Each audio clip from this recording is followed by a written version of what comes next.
community conversation for the month of February. We want to thank you all for coming out this evening, and I know in my own personal life and my work life I can use a little bit of tonight's topic, just learning about stress management, mindfulness, and things like that. We have a very distinguished panel, three behind the counter. They're not there to cook you dinner. They'll come and take their spot here.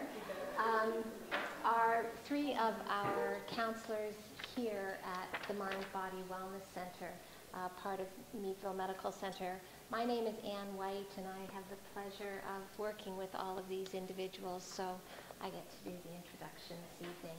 Kathy Berkey in the middle will be the first presenter this evening. She is a licensed psychologist with many years of clinical experience. You get to a certain age in life, and many works well. Ashley McWilliams is next, and she is going to be talking about mindfulness, and she has extensive experience in mindfulness and is committed to a daily routine of mindfulness, and so we welcome her, and she has 15 years of clinical experience.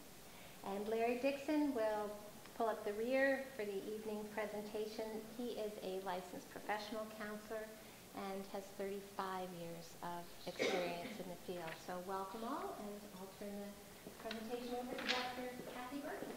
Thank you. Well, we're glad you came out tonight. I wondered if the snow would scare people away, but that's not till about it. So we'll get you out of here on time. Yeah, if you need to move to be a little more comfortable, you don't need the stress of this tonight. And hopefully we won't just review things that you already know, but I'm just going to set things up a little bit and talk about stress in general and a little bit about what it does to us. That should be the motivation for all of us to look at what toll is this taking on my body.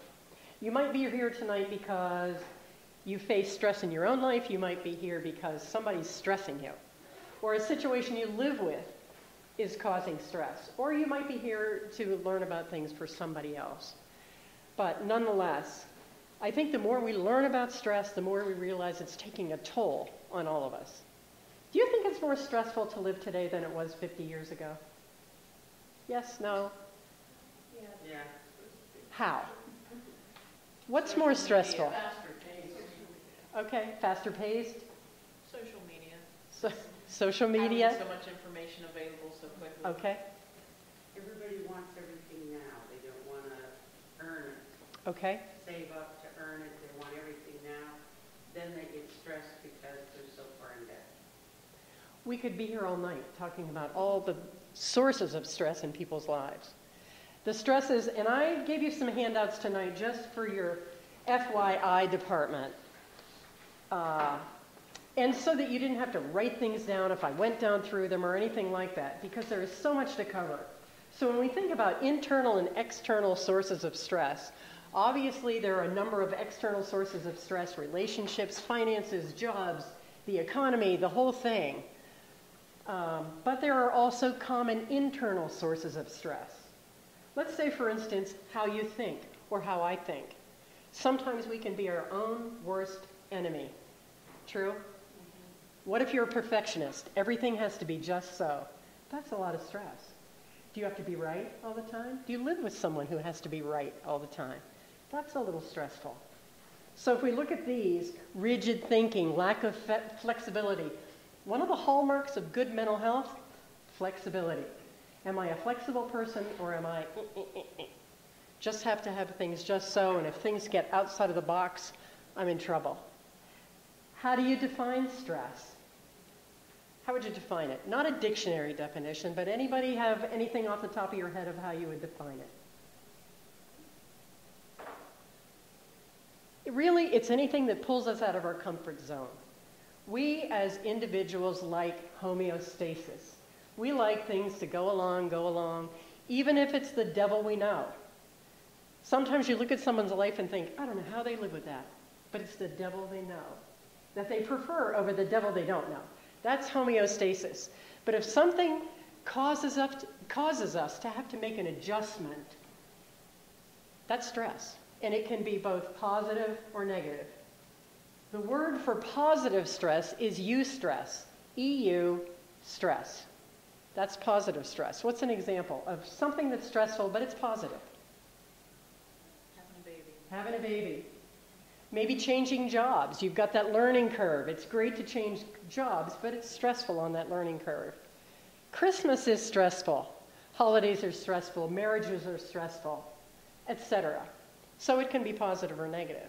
But the thing that I want to do before the others follow up is to just look real quickly about the toll that this takes. Most of you have heard of the fight or flight response. And I'm just going to review that real quickly, simply because when our brain senses that there's an emergency, something's up, something has to be adjusted to, something is endangering me, we perceive that through our senses, and it goes to the amygdala in the brain, and that's the emotion sensing area, the emotional processing area that interprets it. And it will tell me whether that's an emergency or not. And if it's an emergency, it will send a signal to the hypothalamus. The hypothalamus is kind of the command center. And it will send through the autonomic nervous system to the parasympathetic nervous system, and part of that is our adrenal glands that are over our kidneys. And that releases, in that emergency, epinephrine. And that gets us going. That's why we can jump out of the way of a moving car, for instance. And how quickly do we do that? Pretty quickly. They now know that our body responds more quickly than we can actually put that into words or even know what's going on. It's that quick. And all those hormonal and chemical responses are taking place that quick, even beyond our ability to perceive it.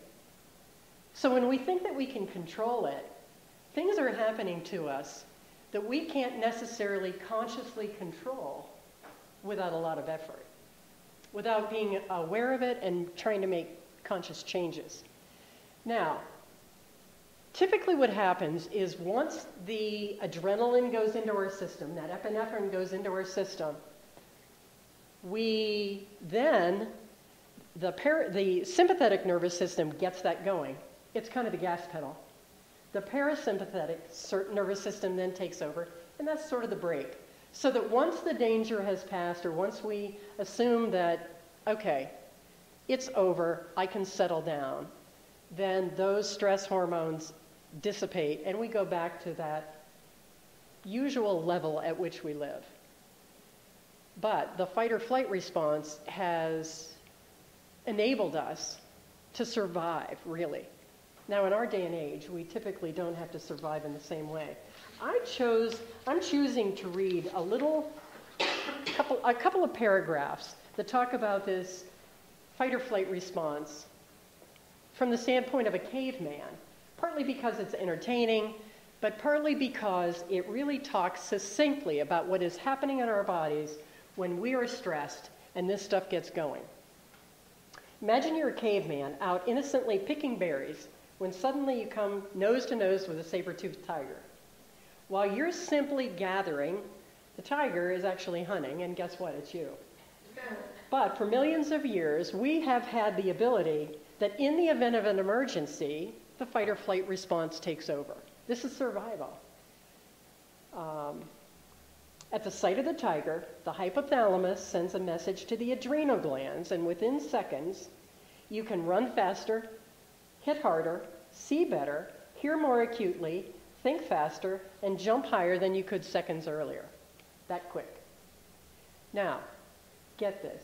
Your heart is pumping 2 or 3 times the normal speed, sending nutrient-rich blood to the major muscles in your arms and legs. The tiny blood vessels, called capillaries, under the surface of the skin close down, which consequently sends your blood pressure soaring, so that you can sustain a service wound and not bleed to death. Even your eyes dilate so you can see better. All functions of your body that are not needed for the struggle that's about to commence are shut down. Digestion stops, sexual function stops, Even your immune system is temporarily turned off. And if necessary, excess waste is eliminated so you're light on your feet. Just saying. Your suddenly supercharged body is designed to help level the odds between you and your attacker. Consequently, you narrowly escape death by leaping higher and running faster than you ever could before. With the danger now over, you find a safe place to lie down and rest your exhausted body. Flash forward to today. And despite the huge amount of technological change, our bodies still operate the same way. You're walking around with essentially the same thing going on. At this very moment, you're in the break room at work, hunting for coffee and gathering donuts. Your boss is out hunting too, but guess what? He's hunting you. As you gulp now, even when you think about it, as you gulp down your third cup of Java, you hear your boss say those dreaded words. Could I see you for a moment in my office, please? Now, how many of us think, woohoo? We don't. At the sight of the tiger, or your boss, your hypothalamus sends a message to your adrenal glands, and within seconds, your body summons all the same powers that your Stone Age ancestor needed to fight the saber-toothed tiger. You can almost feel your blood pressure soar, et cetera, et cetera.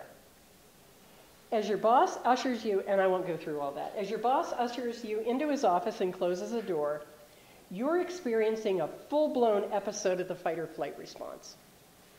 Not hard to imagine, not hard to feel. But since you can't fight and you can't flee, all the energy is pent up inside with no place to go. This is how we live today, all too often.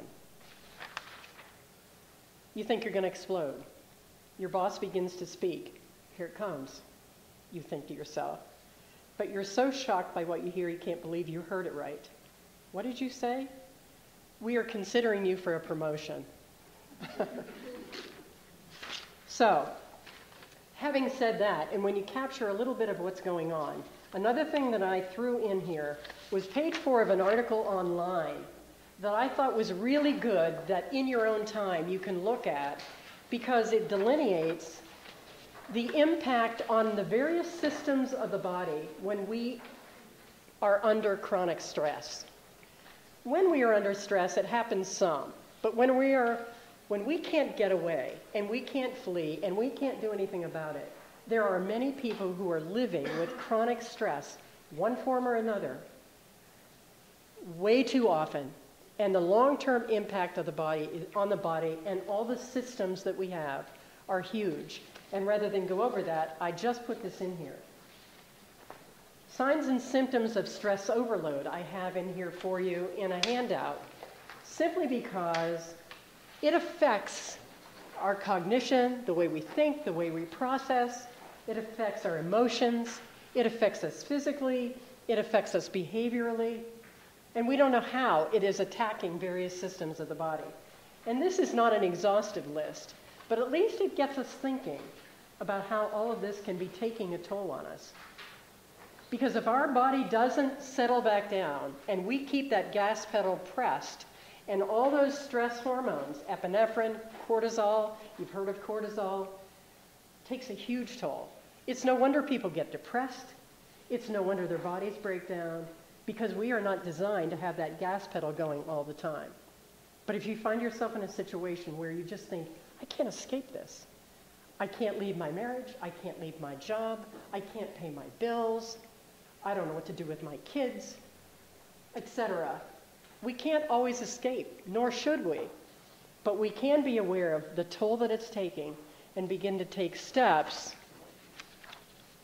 within our own life and within our own selves to reduce the impact of this. On this page where there are possible consequences of long-term stress, these are serious things, and I just wanted to heighten your awareness with it. Mental health problems, cardiovascular disease, sexual dysfunction, skin and hair problems, gastrointestinal problems, and there are things under each one of those categories, because we're paying for it. And I added this little stress quiz down here to think, okay, where am I at in terms of how much stress is there in my life? But my job in starting out tonight is just to remind all of us, we live in a stressful time. Our lives are, certainly they vary in terms of the stress that we face. But it is in fact, on a daily basis, taking a toll on us unless we take steps to alleviate that or reduce it or deal with it. So I'll pass this on now to my esteemed colleagues to take it from there. Okay, so Kathy gave all you guys the bad news. And I get to come in with the good news now. So the bad news is, as you heard, stress is not going anywhere. It's here to stay with us. And it is affecting us on a daily basis. And what I'm going to talk about tonight is 3 techniques specifically that we can utilize that will help manage the stress in our daily life. And I chose 3 things that I find are very effective for people because they are 3 things that we can do on a daily basis without stopping what we're already doing, okay?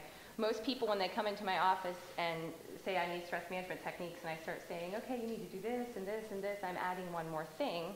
But some of the things we're going to talk about tonight are things you can already incorporate into what you're already doing, okay? So I'm going to start out by talking a little bit about one of the most basic stress management techniques, which is deep breathing. Has anybody ever had any practice with deep breathing or yoga techniques? Yeah? Okay. So I got a couple hands back there. Typically what I find when people come in is I'll say, have you ever done any deep breathing? And I hear, oh, that doesn't work for me. I've tried that. It makes me more nervous. I don't like it at all. And I say, well, sit back and let me see your deep breath, okay? So I want to start that with you guys tonight. I want everybody just for a moment to let me see your deep breath. So go ahead. I'm not going to pick on anybody. Don't worry. You're all safe. Oh, and please do not eat your chocolate yet. Add some stress. Take a deep breath and do not eat your chocolate. Thank you. So go ahead and let me see everybody's deep breath. On the count of 3, 1, 2, 3, deep breaths. All right. Lovely. Okay. So without picking on anybody, I see what I typically see in a room of people, which is the exact opposite of what a deep breath looks like. Okay? What I typically see is perfect when you go to the doctor's office and he wants to hear how your lungs are doing, which looks like this. Okay? And if you remember about fight or flight from what Kathy talked about, one of the symptoms of fight or flight is the tense muscles, right? And the heartbeat racing, the chest tension. And when everybody do that with me, take a deep breath up there. Do you feel that? That tension, that tightness? Mm-hmm. So when most people are taking deep breaths and thinking they're doing something to calm themselves down, what are you actually doing? You're activating your fight or flight response even more, which is elevating you even further. And then you're thinking, why am I so stressed out? Okay? So what I want to teach you guys is the proper way to take a deep breath, which is not up here, but rather down here in your diaphragm. Okay? So what I would like you to do is just take a moment, put your hand on your belly. Okay? And I want everybody to try to focus their attention using your mind's eye down through your nose, down into your throat, and follow your breath down all the way into your belly. Now this might sound easy, but if you are typically engaging in a stressed out world and having a lot of stress response, it's going to be kind of difficult to do it first. So just practice that with me. A deep breath down into your belly, almost like you're blowing a balloon up in your belly.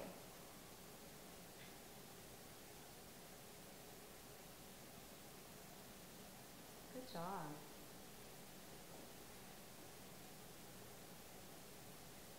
And just breathe in and out for a moment, focusing on getting that breath down into your belly.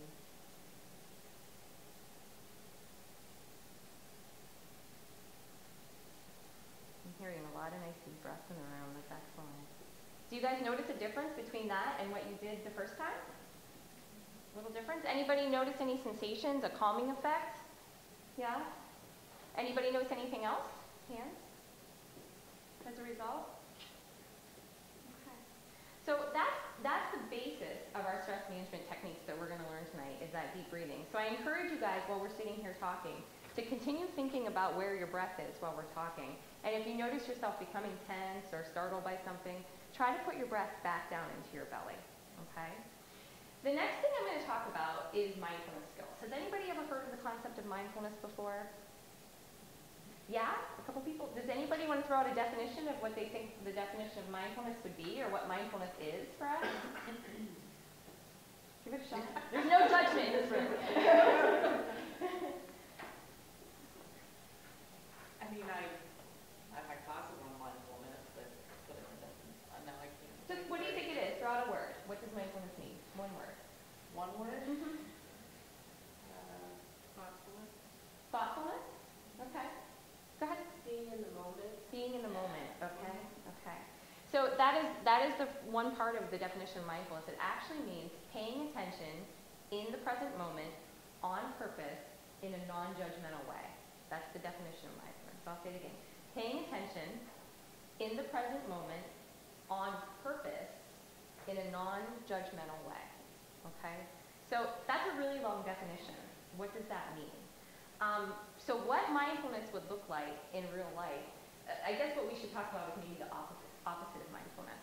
So has anybody ever had the experience of you get into your car, you're going to go to the grocery store to get some groceries, you get in your car, you're driving down the road, and suddenly you pull into the parking lot of the grocery store 15 minutes later and you're like, how did I get here?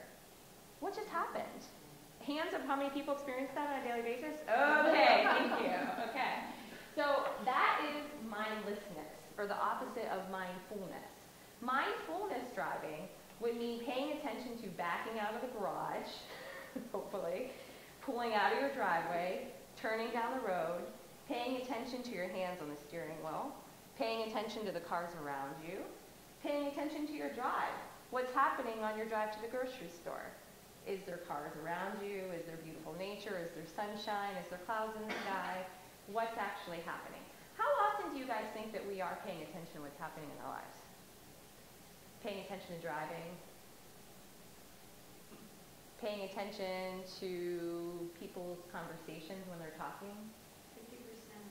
You think about 50%? That's great, actually. I think that's a high number. If you're paying attention 50% of the time, that's good. So what we've really found is that a lot of anxiety or stress is caused when we're not paying attention to what's actually happening, but instead we're up in our minds thinking, okay? And I don't know about you guys, but on the way to the store, there's a lot of things to think about. Like, what am I going to get when I get there? What am I going to make for dinner for the next week? What do I need to be doing? How much time do I have? You guys know what I'm talking about? Oh, what was that argument I just had with myself? Okay, so we're thinking, but we're not actually paying attention to what we're doing. A little example from my morning this morning. I always like to give examples of my mindlessness. So I was late for work like I typically am, hurry, rushing. And I was putting on my makeup like this as fast as I could, and I thought, take a deep breath and put your mascara on. And all I did was, instead of rushing, instead of being lost in the thoughts of, what am I going to do next? How am I going to get out the door? How am I going to make it on time? I simply said, right now, you're putting on mascara. And I tuned in really close. You guys all know what that's like, to tune in really close and pay attention to what you're doing. And guess what happened to the anxiety? It went right down. Okay? So I passed out some handouts for you guys. And there's one on top called Cultivating Mindfulness in Everyday Life. And what this first one is just simple ways that you can apply mindfulness techniques throughout your everyday life. And like I said when I started, what I really like about mindfulness is you can apply it to anything. Okay? Some of the steps on there, you guys can read through these on your own, but some of the ones I really like are when you're driving. Because I think oftentimes when we're driving, it's very easy to think about other things. It's a time where we're often distracted by thinking. So when you're driving, actually paying attention to the wheel, paying attention to your breath and what's going on while you're driving down that road. When you wake up in the morning, how many people wake up to an alarm and are like, out of bed, start the day? What I'd encourage you to do is, when your alarm goes off or when you wake in the morning, to just lay there for maybe 2 minutes, okay? I think everybody has 2 minutes to spare. If not, set your alarm 2 minutes earlier, okay? Just take a couple deep breaths. Just smell the air, feel the nice sheets that are probably warm from being there all night long, and just take a moment to recognize the fact that here you are alive for one more day. What a blessing, right? When we talk about counting blessings or stress management with counting blessings, that's one of the most important things, is just recognizing, hey, I'm here. This is great, right? So again, when you're going to bed, you can use this. You know, take a few moments instead of just going to bed thinking about, oh my gosh, this is what I have to do tomorrow. This is what I did today. Oh my gosh, I had this argument with this person. I did this wrong. You could tune in and just think about the covers, the sheets, your breath. Okay? A totally different experience. One thing that I really like to do with mindfulness is something called mindful eating. Okay? Because we have to eat, or hopefully most of us are eating, 3 meals a day. Okay? Mindful eating is something that we can apply 3 times a day to help with our stress levels. And the actual eating mindfully actually helps bring stress levels down. So does anybody have experience with mindful eating in this room? Has anybody ever experienced it? Okay. Well, I'm hoping everybody likes dark chocolate because I brought some along so that we could practice mindful eating. And what I would encourage everybody to do is take 2 pieces of dark chocolate, set them in front of you, and what I'm going to ask is, please no one eat the chocolate yet. Now I have to tell you guys my funny story. Typically when I give this presentation, almost every single time I've given a presentation on mindful eating, somebody eats the chocolate before we get to the experience. So that is the opposite of mindful eating. That would be mindless eating, just picking up the chocolate and eating it before you even realize that we're supposed to be using it for a practice. So what I would like you to do is, if everybody's willing, pick up your piece of chocolate. I'm going to guide you through a little mindful eating activity. So just hold the chocolate in your hand, and I want you to focus back on your breath. Remember, down into your belly, breathing in and out, and just focus on the wrapper. Use your sense of vision to tune in to what the chocolate wrapper looks like, the colors, the shape, the texture. Now go ahead and place the chocolate in your hand, feel the weight of the chocolate, and take the wrapper and go ahead and start to unwrap the chocolate slowly, listening, using your sense of sound to listen to the unraveling of the chocolate.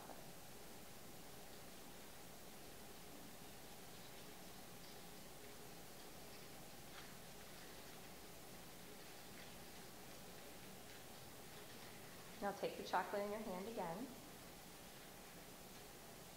Continue to focus on your breath, taking your breath down in your belly. And go ahead and place the chocolate, feel it in your fingers, feel the smooth texture. Like you're seeing chocolate for the first time. Like it's an alien from outer space. The first time you've ever seen it. Become curious about it. And now place it up to your nose. And without biting it, go ahead and take a really deep breath, breathing in, smelling the chocolate, getting the sensation of what that chocolate smells like. Really breathing it in. Notice any physiological changes in your body that might start to happen. Salivatation in your mouth, that's perfectly normal. Your body is preparing itself to be able to digest your food. Now go ahead and taking a deep breath. Again, I want you to place the chocolate inside your mouth and not chew, but just let it melt for a moment in your mouth. Go ahead and experience what it feels like to have the chocolate just rest there and melt. Noticing any bursts of taste that you're getting. And when you're ready, go ahead and begin to chew slowly.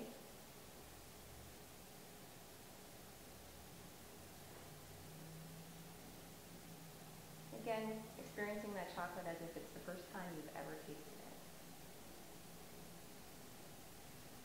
And go ahead and as you're comfortable, you can chew and swallow your chocolate. But as you swallow your chocolate, notice it going down your throat and all the way down, following it all the way into your stomach. Continuing to focus on your breath.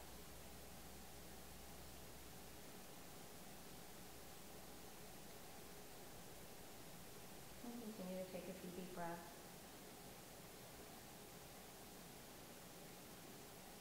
Be mindful or aware of any thoughts that may come up, memories of the past, experiences with chocolate in the past, and just notice them. Notice any urges that may come up to reach for the next piece of chocolate.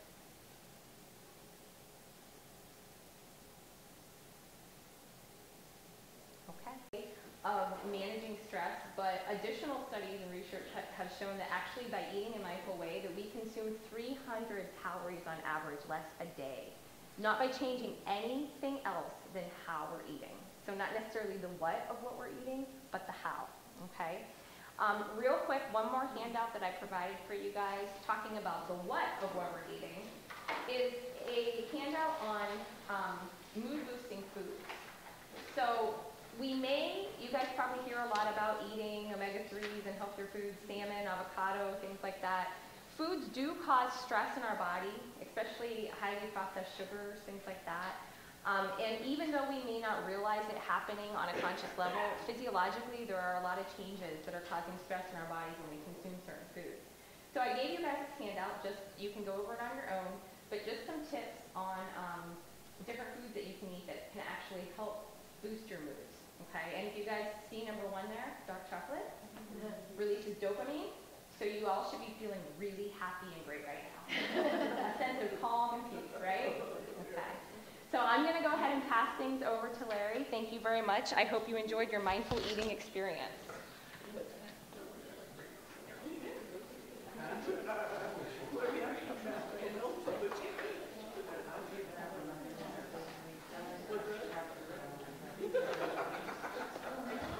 Okay, now that you're all sugared up from the chocolate, I'm going to spend a couple minutes with you and talk about some longer-term things that you can do. Dr. Berkey talked to you about the effects of stress on your body, what they're doing to our systems, the long-term effects of stress, and Ashley was able to go over some things that you can do every day as far as relaxation. I have one disclaimer. Dr. Berkey talked about one of the effects of stress having to do with hair, and I want to assure you that that was not what happened to my hair. Pattern baldness, which is anxiety of a different kind. So we're going to talk a little bit about some things that you can do long-term to reduce the stress, to make changes in your life without adding extra stress, because change is always stressful. So the first thing I want you to do, I'm going to ask you to trust me. Now I promise you I'm going to stay up here. There's a few of you that know me. Somebody mentioned I have kind of a different sense of humor, but you can trust me. I'm going to stand right here. No one's going to come around. I'm going to ask you if you can feel comfortable enough to close your eyes for a few minutes and just listen to my voice. If you're not comfortable closing your eyes, that's okay. Just look down at the table, look down at the floor. And we're going to take one of those deep breaths into our abdomen, breathing in, holding it, and slowly exhaling, pushing all the breath out. So take another deep breath in, imagine it going all the way down to your belly. As you breathe in,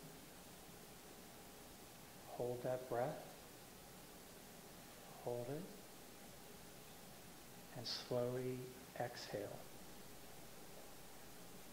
I want you to continue to breathe deeply in and out at a slow, comfortable pace.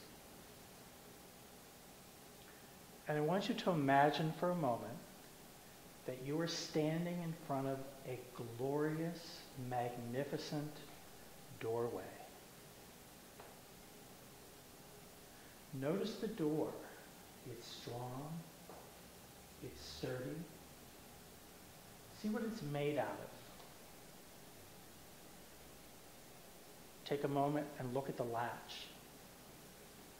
Know that the latch can securely hold that door closed, or with your will, it can open the door and allow you to enter. Look at the strong hinges on that magnificent door, knowing that as you open the door, it will swing open and easily swing closed with minimal effort on your part.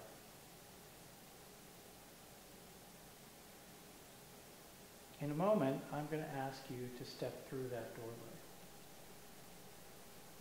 What's on the other side of it is a safe, calm, happy place from your present or your past. Do you have that place in your mind? I want you to imagine that you're opening the door, and as you see inside, it's that safe, happy place from your present or your past. Imagine that you step in and you allow that strong door to close behind you. Take a moment and look around you. What do you see?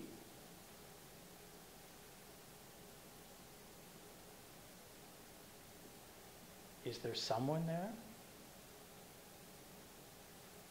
Are there some of your treasures there?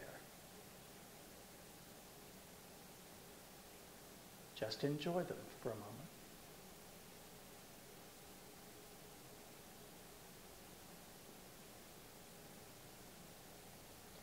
With the next deep breath in, I want you to remember the pleasant aromas.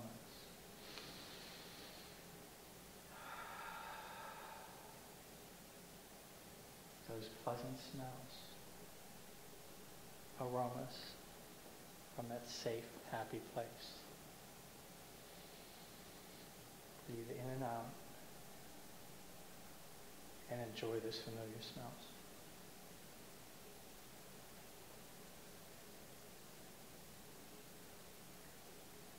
Next, I want you to listen. Listen. What do you hear? Allow your mind to remember those sounds.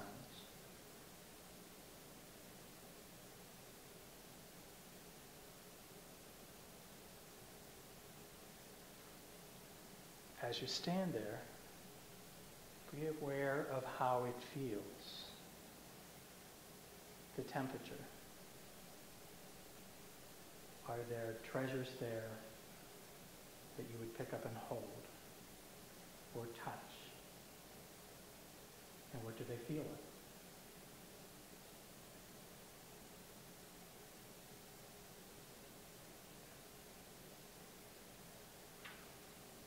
Is there anything there that you'd like to taste and remember the taste of it again? What's the texture? What does it taste like? Enjoy it.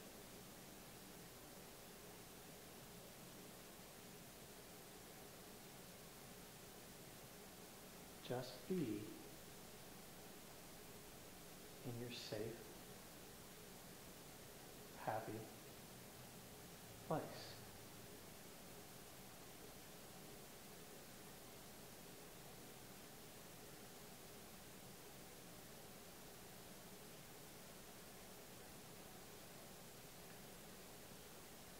In a moment, I'm going to ask you to grab hold of the door latch, open that magnificent door, and step back through it. Closing the door tightly behind you, I want you to remember what you saw, what you smelled, what you heard, and what you felt. Was there something you tasted? You can step back to that happy, safe place anytime you want by closing your eyes and taking a moment to remember what you saw, what you smelled, what you heard, what you felt, and what you tasted. When you're ready, you can open your eyes and come back to the room.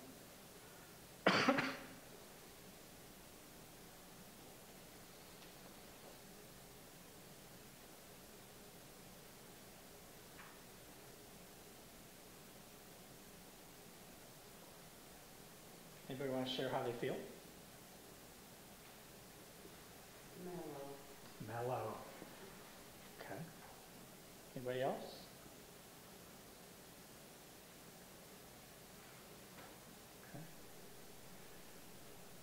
That technique is one that you can use at any point in time throughout the day. I don't really want you to close your eyes while you're driving, because that might induce some stress or anxiety for other people. But when you feel that stress coming on, you can go to that safe, happy place. It doesn't have to take as long as we took today. But as you use your senses to remember, it will help relax your system. It will restore the normal, slow breathing and reduce the anxiety. And you can do it in as short as 15 seconds and reduce that anxiety. It's called guided imagery. Did anybody have a bad experience? Okay. Sometimes we have to practice it to get good at it. So I just wanted to check out, make sure everybody was okay. Okay, so if I tell you that there are several things that need to be in balance for you to be able to control your anxiety, and I tell you those things have to do with your sleep, what you eat, your nutrition, your social activity, your physical activity, your relaxation, and your self-care. And if you change some of those things, you better balance, better able to handle anxiety. Which word in that sentence might have increased your anxiety a little bit? Change. Change induces anxiety. So it's how we go about changing. So you have this paper, it's called a care plan. And I'm going to talk to you pretty quickly about how it can be a useful tool for you. So the first time you start it, I want you to look across here, and for 1 week, I want you to write down just what you do. No changes necessary, just write down what you do. We all have a good idea of, I get pretty normal sleep. My nutrition isn't too far off. I have a lot of contact with my friends. I get some physical activity. I do okay, and I know how to relax. But when we actually see it in front of us, it may change our viewpoint as far as how balanced we are, or where there may be some gaps. So for the first week, you just write down what happens. So starting at the bottom, sleep. Write down about what time you went to bed at night, and about what time you get up in the morning. If you are able to take a nap during the day, you write down that as well. Now, I had one person who was documenting this and said, I had trouble falling asleep last week. And I said, well, is that different for you? Well, yes. I said, well, what was the problem? And they said, well, I kept watching the clock so I could write down exactly what time I fell asleep. Not that intense. About what time you fell asleep. About what time you wake up. Okay. The second is nutrition. I'm not a dietitian. This isn't about counting calories. This isn't about whether or not you're eating a balanced diet and you're counting your carbs. That's not what it's about. Right on the nutrition here, it's when you get up in the morning, or whatever time you get up, depending on what shift you're working, when you get up, did you eat some sort of first meal, breakfast or whatever? Did you have a meal about 4 or 5 hours later, which might be lunch? About 4 or 5 hours later, did you have dinner? So did you have 3 meals during the day when they spaced out? If you only have 2 meals or 1 meal, or if you have 7 small meals, we're looking for what's the pattern across the week. Not calories. Not did I have 3 pieces of dessert and no protein. That I don't need to know. The next one up is social. Now, with this generation, the new generation, they seem to believe that social has to do with pushing buttons on their phone or being on the computer and scrolling through the lives of 757 of my closest friends on Facebook. That's not social. Social is face-to-face interaction. So I have people say to me, so if I'm sitting with my wife on the couch and we're watching TV, that's not social. That's 2 people sitting in the same room watching the same TV. Social is face-to-face interaction. You can be doing an activity, you can be playing a game, you can be talking, but it's face-to-face, and it's not work-related conversations. So if Dr. Berkey and I are talking about some new theory, I can't call that social. If we're talking about some new restaurant, now we're into social. Now we're into social. So you document just what you do during the week. That is face-to-face time with somebody else. The next one up is physical activity. That's pretty self-explanatory. If I get up and walk from my desk to the printer, it's hard to really track that as physical activity. But if I'm taking a walk in the morning, or if I go to the gym and exercise, if it's a long way to the mailbox, I might count a walk to the mailbox.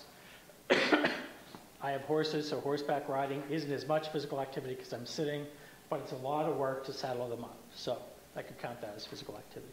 So throughout the week, what you do and for how long. Relaxation is purposeful. Relaxation is not, I go home from work, I let the dog out, I grab something out of the refrigerator, I go and I sit down in my chair. That's not relaxation. That's a couch potato in a single seat and in the chair. Relaxation is something that you purposefully do to de-stress. For some of you, that might be reading, that might be playing a game. There's a lot of different things that we do to de-stress, to bring that down, but it's a purposeful activity. It's not sitting and vegetating on the couch. And self-care isn't, are we taking care of washing our hair, no pun intended, bathing, brushing our teeth. Self-care here is pampering yourself. So what we're looking for here is, did you take time out of your day or out of your week to do something just for you? So a massage might be self-care, pampering.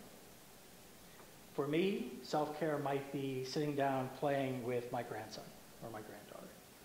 I take time out of my day to sit down and do something just for me. So the first week, we just want you to write down what you do. Then you have a picture in front of you of where there may be some gaps.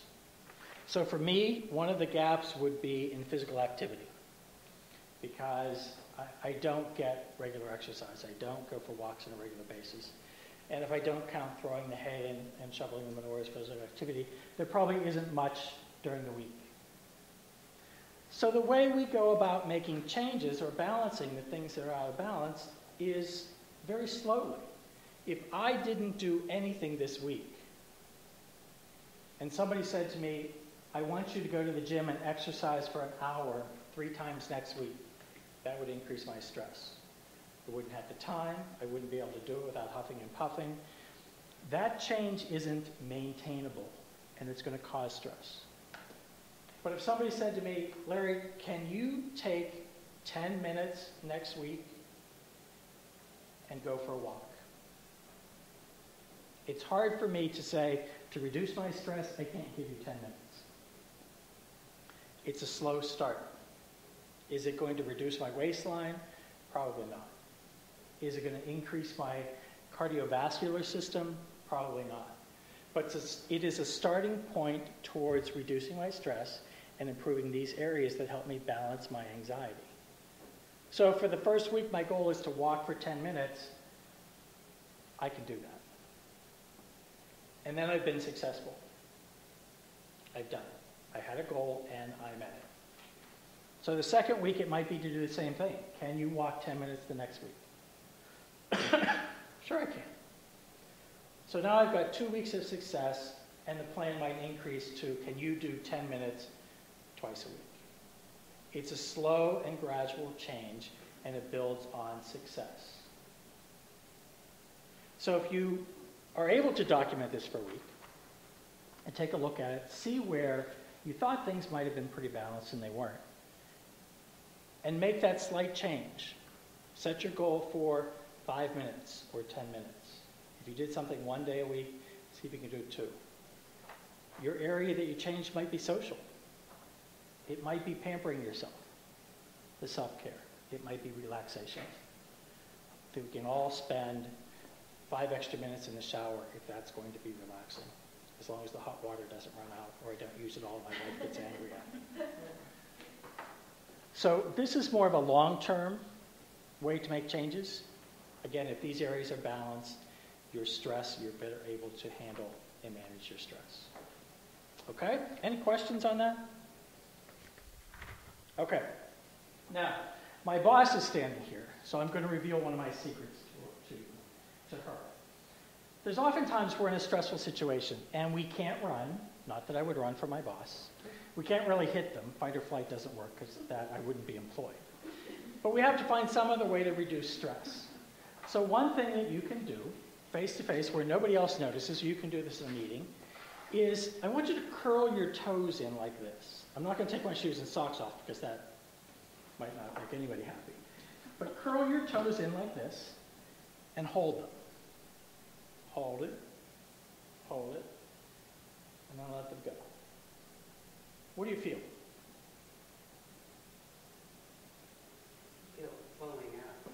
Feels like something's flowing out. The reality is you're constricting the blood flow. It's not going to my toes because I'm squeezing them in. And as I release them, the blood goes back into the toes, but it feels like something is leaving your body.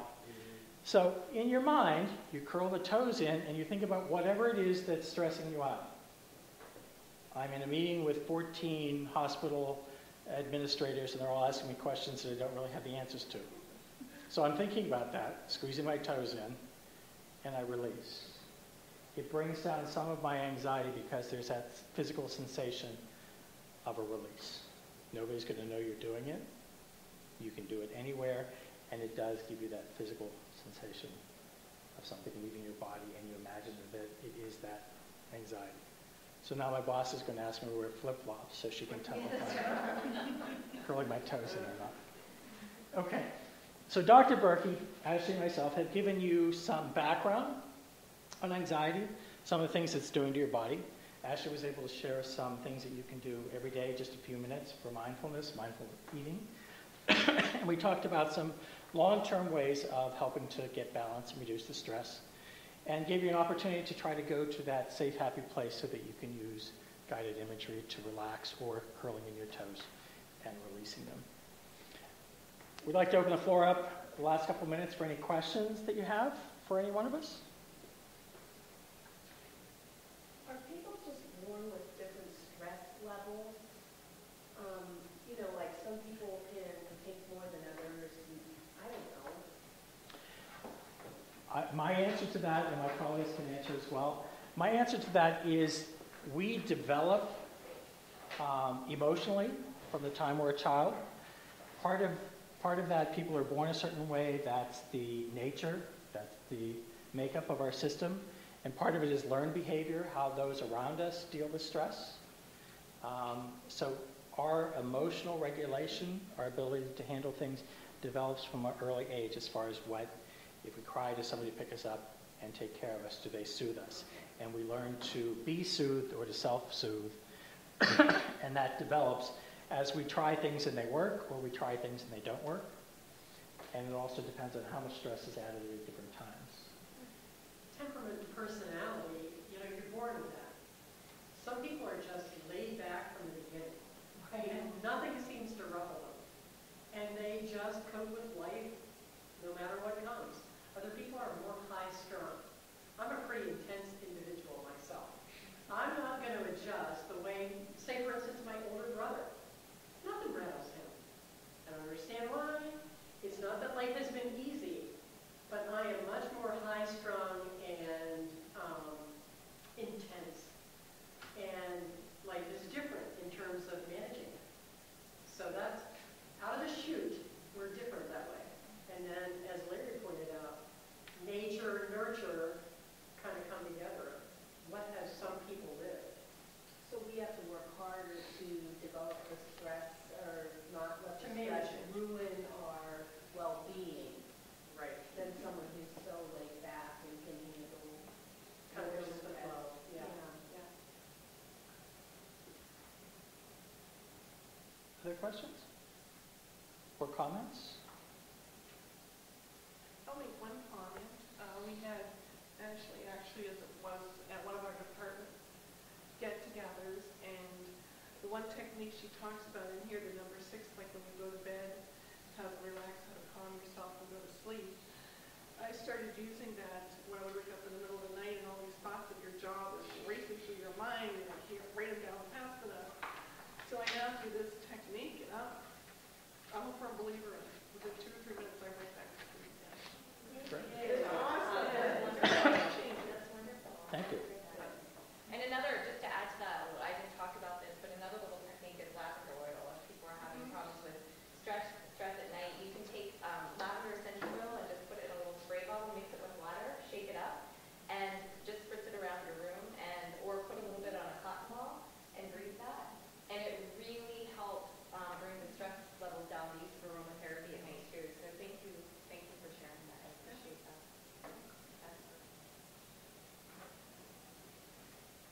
Anything else we can answer for you? This might be more anxiety than stress, but not. Since our son died, I used to be involved in everything, and usually ended up being the leader of everything. And when he died, I dropped out of everything. And now if somebody confronts me or makes, you know, when I say an accusation, it doesn't even have to be that bad. I'm instantly, and I could like rip their face off. So I feel that's something left from the loss, and I don't really know how in my stress management to tone it down, turn it off. Okay. Well, Nancy, I'm going to answer at least part of that, or try to answer part of that for you. You had a tragedy in your life, and you coped with it. You had to make some adjustments, some changes so that you could deal with that tragedy as it happened. Over the course of that grieving process, you stepped away from some things. And you associate some of the things you did, some of the people you worked with, some of the interactions with them are kind of rolled into that, that grieving process. So my recommendation is that you talk with someone.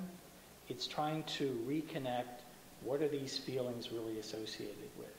My response to somebody asking me to do something or giving me a challenge, even though it might not be a big challenge, is connected somehow to that loss or those changes. You're grieving, you're coping, and trying to figure those things out so you understand what's at the root of those emotional responses.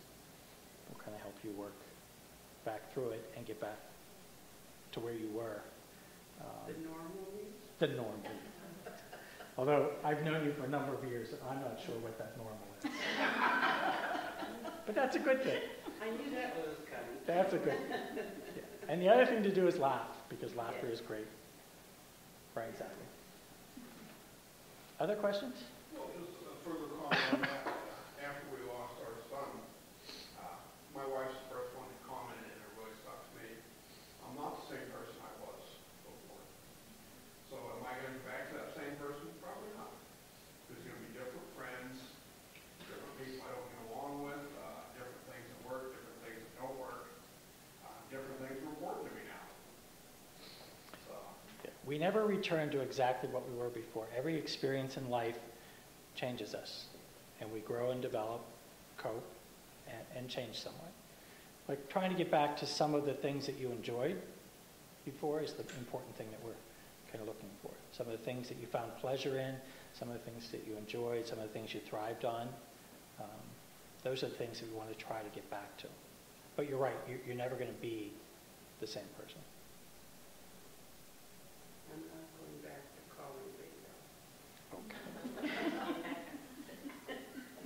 I'm okay with that. We're going to move ahead to something more fun. Yeah. Maybe you can work at a dice table. I don't know. You can wear one of those visors. Any other questions or comments? We want to thank you for coming out. Hopefully it hasn't snowed too much. We've had such a light winter, and it wasn't supposed to snow too much, so you'll have safe travels home. And if we can be of any assistance to you, if you have any questions about anxiety or stress or how to deal with it, please feel free to call us at the Mind Body Wellness Center, and we'll see what we can do to help out. Thank you, and have a good evening. Thank you.